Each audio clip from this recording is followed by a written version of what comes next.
Hi there, everybody. I'm Joe. This is Matt. We're here with a Robot Pool Party with a little bit of news from the past 2 weeks. We didn't do a show last week because our normal Friday event here ran a little late, but that's all right because we do have some stuff to talk about this week. Yes. So I guess we should start something off on the probably the most important nerd news of last 2 weeks. It's important and it's actually really sad. Leonard Nimoy passed away after a fight with, I think it was COPD. Yeah, pulmonary disease. And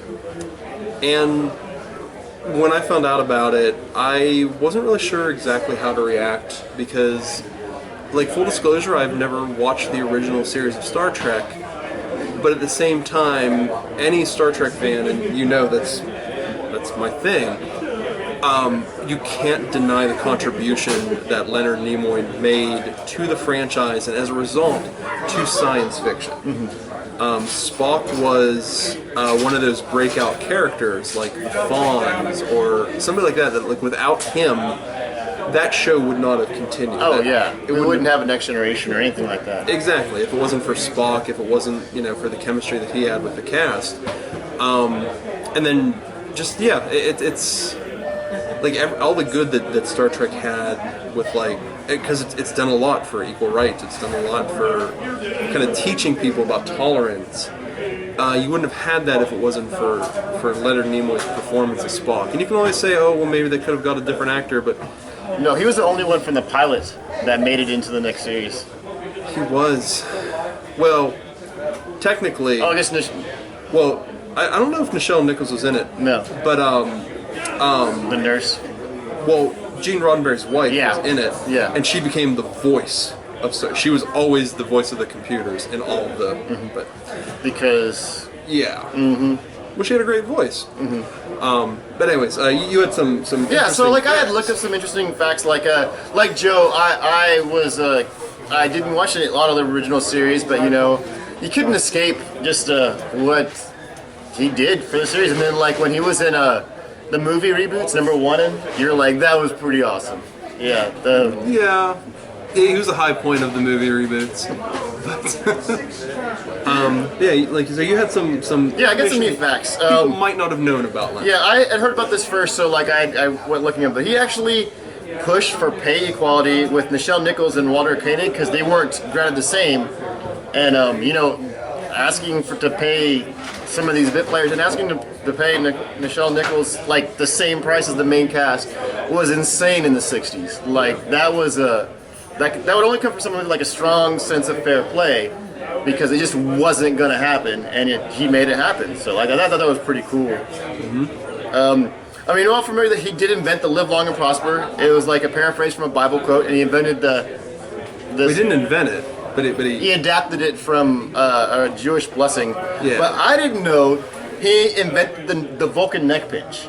There was supposed to be a scene in the TV show where he was supposed to knock somebody out, like he was going to use the butt of his phaser, and he was like, come on, dude, Spock wouldn't do that. He would have studied human anatomy and known the exact pressure points to take somebody out. And sure enough, I mean, that's as memorable as a Live Long and Prosper in the pointy ears. The Vulcan, I mean, come on, Spaceballs even has that scene where he's like, what are you trying to do? The Vulcan neck pinch. He's like, no, it's a little lower. And this one kind of made me smile because it bridges the Next Generation and regular generation. Is that Leonard Nimoy created a voice acting company with Q. John Delancey. Yes, I didn't know how to say his last name. Yeah, I think it's John Delancey. Yeah, I think it's something like that. But yeah, I mean, he's done a bunch of voiceover work. He was the voice of Civilization 4 and did a bunch of other stuff. Yeah, like Leonard Nimoy, he was just one of those actors that. I mean, I was obviously aware of Spock growing up because my mom liked Spock, and that was kind of like what started to get me into Star Trek. Because it was like I was in the Next Generation, and that was kind of like a bridge between me and my mom, in that she watched the old series, even though she didn't have the same interest in Next Generation. It was like something we kind of had. But I also knew Leonard Nimoy from like his hilarious parts on The Simpsons when he would show up as himself. Like in the monorail episode. Oh god. X-Files episode. Yes. And like those stood out. And then whenever he showed up in Next Generation, working on Romulus, I mean, I remember that. So yeah, I mean, very sad. One of those guys that just a contribution that he's made to science fiction, and it's a bummer. I mean, it's really sad. And his final tweet was so depressing because he made the tweet on the Monday before he died, and it was very clearly the tweet of a man that knew he wasn't going to make it out of the hospital. I'm paraphrasing here, but I want to say it was life is like a garden. Perfect memory or perfect moments can be had but not preserved except in memory. Live long and prosper. And it was just yeah.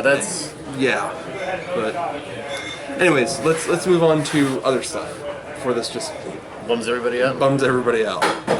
Because I mean, better tributes have been made to Leonard Nimoy than what we can do. Yes. But we can just say for our side of it, thanks Leonard for helping build a community and a culture that nerds can appreciate. Yes. Thanks for everything. Yeah. On like the polar opposite of the downer stuff. Yes. Well, sort of. I'm happy about this. You're happy about this? I'm very happy. Yeah. Oh, this remains to be seen because one, it's involved with somebody that can make okay movies, but they go forever. So, come on. Did you ever see the 5-year engagement? Oh no, I thought you were talking about the focus of the movies, because all of those movies are great. No, the movie just lasts for like, I don't know, I had joked, I was like, not all not all movies that are 45 minutes too long are Judd Apatow movies, but all Judd Apatow movies are 45 minutes too long. No, I wasn't referring to that part of it. I was referring to the star of this movie. Oh, no! Who has yet to be in a bad movie. Well, he's done 2. Yeah, that's fine. Oh, wait, no, he was in, He was also in Buffy. And The Mystery Men? He was in Mystery Men. So they got 4 great movies. 4 great movies. Pee-wee. Pee-wee's coming back. A movie straight to Netflix. Yes. And yeah, I'm excited for it.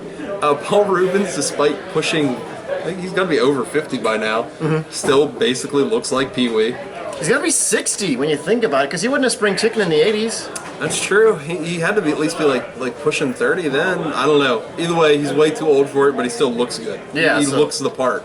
With a little bit of makeup, he can be Pee-weeing it up at the best of them. Dude, what if he's going back for that bike? All right, something happened. That wasn't our stuff. So that wasn't our stuff, so we're all right. I was like, I count 2 lights and a camera, so everything is good. But yeah, Pee-wee is I don't know what else to say about this other than I'm excited for it. Yeah, it's going to be pretty cool. It's going to be directed by the director of Broad City and Inside Amy Schumer. I haven't seen Broad City. I keep meaning to because everybody raves about it, but I have seen Inside Amy Schumer, and that is a fantastic show. I love Amy Schumer. She's awesome. As soon as I heard that, because it's been going for a couple months that like Paul Rubens has been talking about trying to bring back Pee-wee, and every time I would see something about it, I would like message my roommate on Steam, and I'd be like, hey, go to see the Pee-wee movie when it comes out. Go to see the Pee-wee movie. And apparently now I can't drag him to the movies to see it.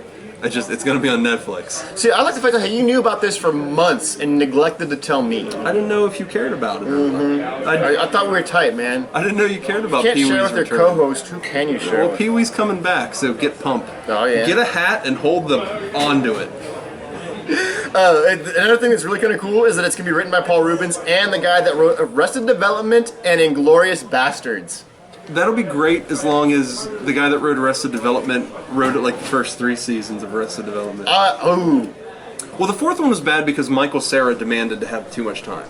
Like, he didn't want to come back, and in order to get him back, they like promised him all this screen time. I heard that they couldn't get him back, and that's what the deal was. I don't know. I watched the first episode and a half and said this wasn't as funny as it was 10 years ago. It wasn't nearly as funny. And the 2 big problems was too much Michael Cera, which I think the world has that.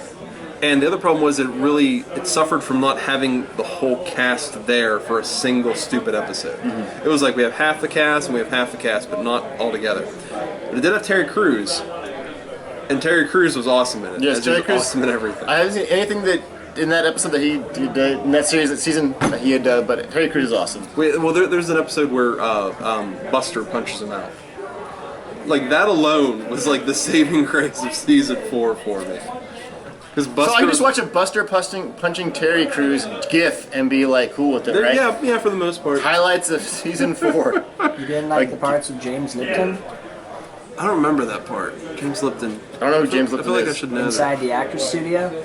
Oh, I do remember him in it now. I don't know. Very refined I know who he is now, but like, I said I only watched Yeah, an you episode did, and a yeah. half, and I was like, sorry.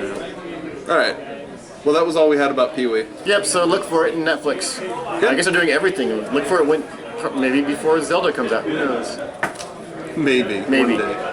It'll be the same day. The same day It'll be the Zelda. greatest day ever. And you'll be like, what do I watch? Zelda and Pee Wee Herman's. Watch them both. One on the iPad and one on the computer at the same time. So here's some news that I don't care about at all. Speaking of the same network as Empire, Jada Pinkett Smith will not be back for season 2 of Gotham. Yes.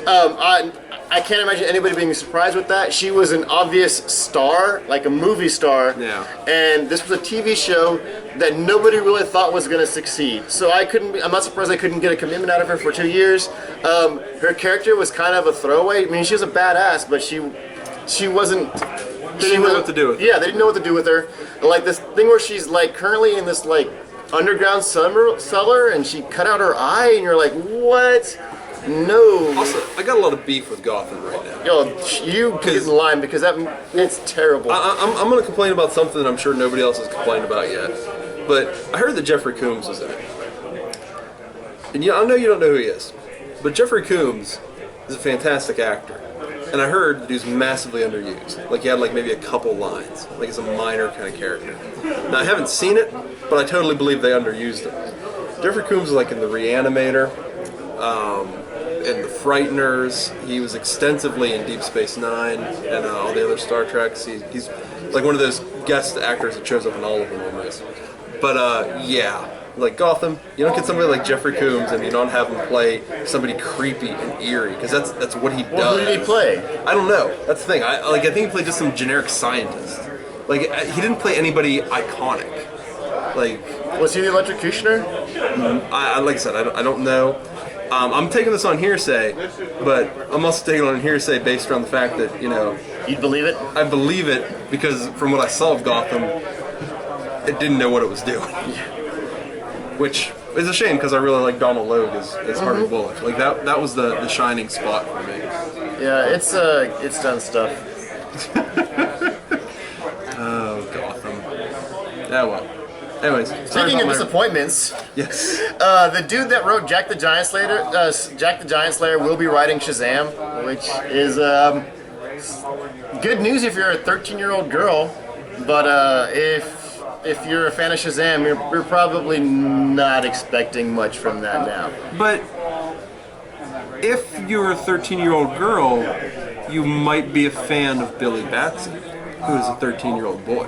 There you go. Maybe that's the connection. Maybe that's why they're doing it. I'm just trying to find these connections. I'm just hoping that Rock chews the scenery up, and it doesn't just saves the movie. Save it, Rock. Save it. Get out of here, monkey. Get out of here, monkey. I love The Rock. He's great. I was entertained by him. I'm gonna go on record as saying is I cried during that one where Where he said, "Get out of here, monkey." He's chasing that one too, but the one where he adopts the little girl. The little girl's like his daughter or some shit like that, and he's a football player. The Scorpion King. Yes, that touched my heart, dude. Because like, is the Scorpion King gonna bond with this little 13-year-old girl? And they did. They totally got together. It was so great. Bowls of scorpions and was that the not the pacifier? That was Vin Diesel. It was like not the Blind Side, but something in a similar name. Stupid about it. I don't know. Like Necessary Roughness. There was a while where they tried to turn The Rock into a family actor. Like they had him in like Witch Mountain, which I still haven't seen, but I've seen enough of like the meme on the internet of him looking in the back seat. But Then he was in the Tooth Fairy. Let's not forget that. oh, and then the sequel had Larry the Cable Guy, who is possibly one of the top 10 people that I hate the most on the planet. Would you be? Would you hate him less if I told you that it's totally an act and he's just messing with the rednecks? That actually, well, he's not messing with the rednecks. He's capitalizing on them, and I think that's almost worse because he's capitalizing on it in a way that encourages their behavior. Like I have a friend back home that he swears that Larry the Cable Guy is the funniest comedian of all time, and. Does he like Dane Cook too? Yeah. Well, like his de facto phrase is, "I don't care who you are, that's funny," And every time he says that in relation to Larry the Cable Guy, I have the almost uncontrollable urge to just slap the ever-loving crap out of him. That'd be funny though. Well, if I started beating him down, yes. But like Larry the Cable Guy is not even near the upper echelons of the lowest echelons of the best comedians of all time. No. Anyways, that's my Larry the Cable Guy rant. I wish he would die horribly. Well, he's got heartburn. Does he have heart disease? I don't know. I don't know the connection of the two. He doesn't know that he pops. He hawks for those purple pills. He's like, and they show him taking a jet ski through a flaming loop on the lake, and they couldn't show that stuff if that wasn't true. You know, so you know. I don't care who you are. That's funny. I want Larry the Cable Guy to get one of those exotic, weird, like fish that climb into another fish's mouth and bite its tongue off and replace it while it's like slow dripping poison into its nervous system. I'm not a fan. Like I said, one of the top 10 people I hate on the planet. That'll be a great segment one day. Top 10 people. Top 10 people that I hate. Well, can you give us some previews? Is there like some hints? Michael Bay. Michael Bay.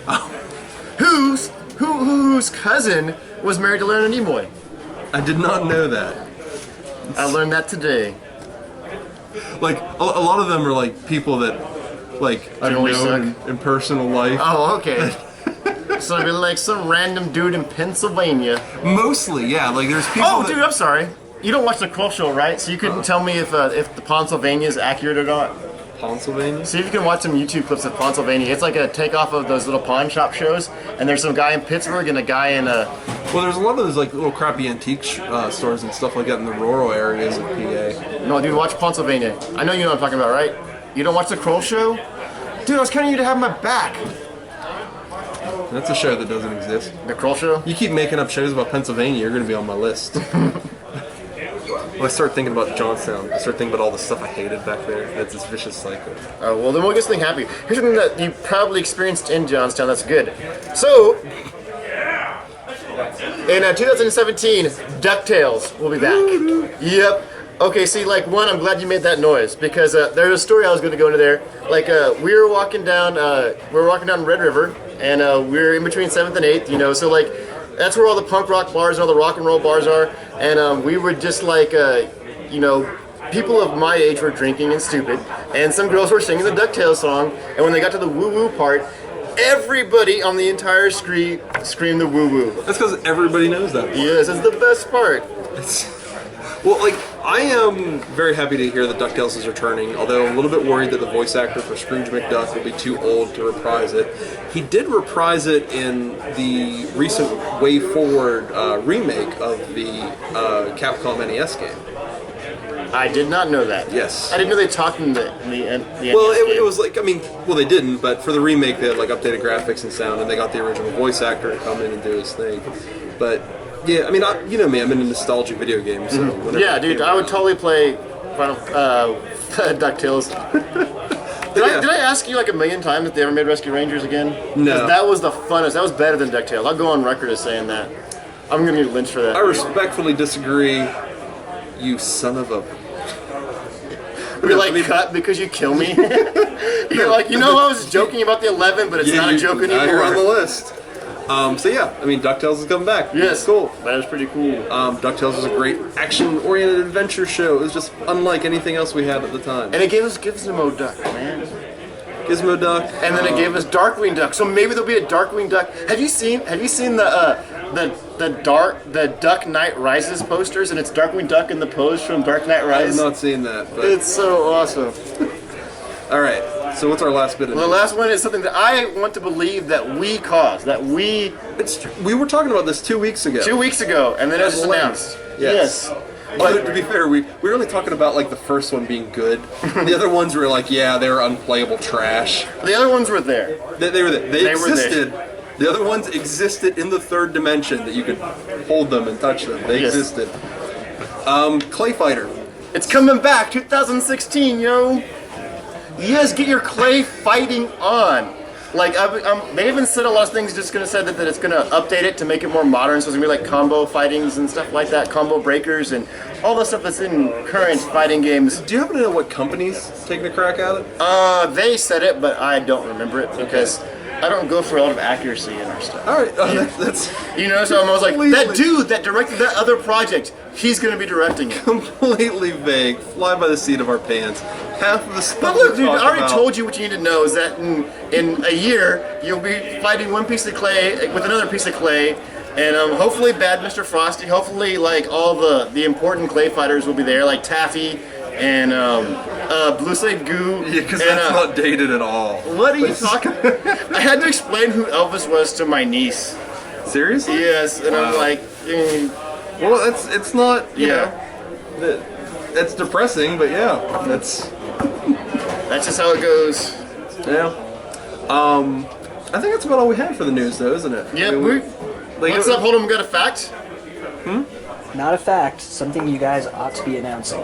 Oh, that wasn't any big news. What is it? Oh, they have the official Supergirl uniform. Oh, she's dressed like Supergirl, kinda. Yeah, it's kind of cool. It's like, you know, we can't really say pictures and stuff like that. Ooh, a picture happened, you know, but it looks like what you'd expect if you've been watching the Arrow TV show and if you've been watching Flash TV show. So it's what you'd expect. Where in they terms of where they uniforms. sap all the color and charm. That is a good point. It's very muted colors. They make it all very drab and serious and edgy, and as a result, they completely just bleed it of any kind of. See, I can't wait to see what Crypto looks like. Like he's gonna be the most gritty Is crime Crypto dog. going to be in it? No, That'd be great. that'd be great, dude. What if he was like a pug? Yes, like a little the pug. Crypto pug. Then I would watch it. Dude, that'd be so But- awesome. All right. So I guess that's it for our news. Yeah, that's it for our news. So do you have comics? for I us? do have comics for us. All right, let's look at the comics. You know, we haven't done a nerd blasphemy in a while either. Do you want to blaspheme some nerds? I got nothing. You got for nothing nerd. at the moment? Next week we'll think of a nerd blasphemy. I mean, we could always do Boba Fett. We can make that up in like 2 seconds. Well, that's the thing. Like next week we're going to do nerd blasphemy on Boba Fett, unless any one of our darker fine subscribers wants to suggest something better. So for something worse than Boba Fett. than Boba Fett, yeah, something that a lot of nerds love, but you just think is overrated. If you just think is terrible, like you've seen our past ones, Settlers of Catan, Star Trek: Next Generation. We've touched on all kinds of stuff. So Maybe we should get another guest star. maybe we'll have to see. We'll have to find an expert in the field of hating something. Yes, hating nerd stuff. It's. Patrick, Do you know any people that hate stuff? do you hate any nerd stuff? I could go off on Magic the Gathering, That's too big. but a I target. Yeah. do play that game, The so prob- I don't hate it entirely. Well, see, like, it's not about hating it, it's overrated. Nerd blast. Here's the problem. vastly. Here's the problem with Magic the Gathering. It's like it's a big stinky pinata, and if you hit it hard enough, all that stench is going to explode out. And Oh, yes. it's funny because they don't bathe. Comics. Comics.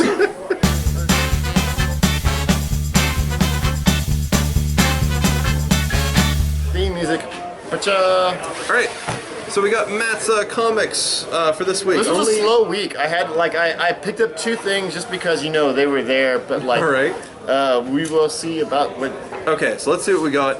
Looks like are they all DC? No. No. Okay, we got 2 DC and a Marvel. So I'm already gonna guess that the Marvel's gonna be the weakest entry, We'll see. but we'll see. We'll see because the Marvel ones I haven't really enjoyed that much lately. Okay, so we got Green Arrow. Green Arrow number 40. Someone had told me that they dumped the really lame writers and they brought in some of the directors from Arrow, which is why Felicity and Diggle, who I'm both huge fans are in the Oh. comic book. Huh? I Yes. actually didn't even notice that. I didn't. Someone told me so. I was like, I'll pick it up because like there's something out there. So Diggle and Felicity. Yes, and he's not wearing a costume still. Well, I also see Katana in here too. Yeah, and then I think that's his sister or something like that. Huh? I didn't read issue 39. And- Probably should go back. You probably should. And Lex Luthor for whatever reason. is And helping Batman. out. Batman. Batman's gonna be in everything. Yep. I'm so sick of Batman. Batman. You should do a nerd blasphemy, but I don't think you'd survive that. I can't stand him. You'd so have much. a rant and your head would just go I'm kaput. gonna do a rant about Batman now. Batman And, I'm gonna bring in my favorite thing ever, the Always Sunny reference. There's an episode of Always Sunny where they're talking about Charlie, if a zombie bites you, become a zombie. If a vampire bites you, become a vampire. But Batman's just a guy that really likes bats. And Charlie's just like, that can't be what it's about. That's a multi-million-dollar movie. It can't just be about a guy that likes bats.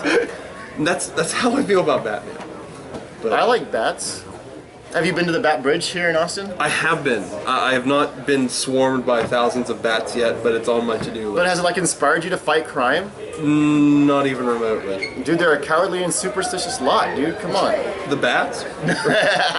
Okay. Criminals. So our next Marvel one is oh yeah, Hawkeye. Brand new Hawkeye with the Scotty Young variant cover? Come on. The cover can be as variant as it wants, but it's still Hawkeye. And it still is the weakest comic in your pile. Like your last one was so weak, I don't even remember. Oh, it's Arrow. Okay. I didn't even remember what it was. So do you detect a theme? Two archers? Two guys with bows. Man, we're really ramping up the superhero. It's Hawkeye, man. It's Hawkeye. Alright, let's look at the last one. Grayson. I'm gonna keep doing that until you get the reference, which you'll never get. No. It's an obscure reference of another internet show making fun of a video game that I've never played. Arkham Origins or something? No, it has nothing to do with comics even. Really? It's that obscure. It's apropos of nothing we're talking about. It's just something that rhymes with Grayson, and it's just how they say it, and that's and it's an internet show wildly more successful than we'll ever be. What are you talking about, dude? We've got the talents of Joe. Well, Joe and Matt together. We square. Well, these are dudes that are living off of it, and people just send them swag just for no reason. We will never hit this level. Dude, we'll totally get swag. Not gonna happen.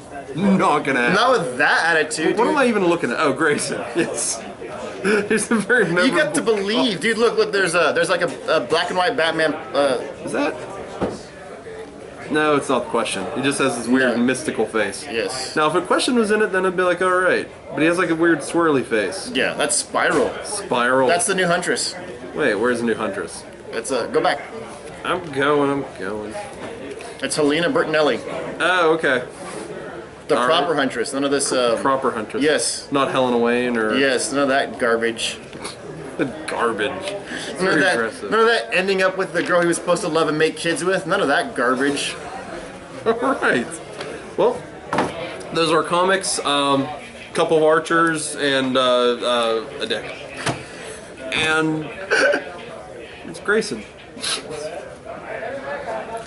Look, they can't all be gems. Sometimes I'm just gonna. Dude, that was so good, dude. I was speechless. I was like, there's nothing I can say that can compliment, even compliment. There's no way I could top it. But even compliment, that was nothing, nothing. So I was an all-star. Hats off and all that jazz. That's when you bunt it in. All right. Well, that was our show for this week. As always, if there's anything you want to hear us talk about, if there's any suggestions for Nerd Blasphemy or anything like that, or if you live in around here and you want to be on Nerd Blasphemy, if there's something that gets on your nerves and you're like, I hate that. Unless it's this show, and then No. You have to be rated to be overrated. That's actually very true. I don't think we're at the point where we're rated, let alone overrated. My mom likes the show. What? There you go. But to be fair, they also like a lot of bad stuff. Awesome! You just said that to your mom because she's gonna watch this episode. And she's gonna. They know I don't agree with their tastes. Well, where do we fall? Do we fall higher or lower than Duck Dynasty? I don't know if they watch Duck Dynasty, but we're probably a lot lower than that show about the Pawn Stars. I do love Pawn Stars. Oh god. If there's a Pawn Star marathon, I'm not going anywhere. I'm gonna learn all about history that goes into a pawn shop.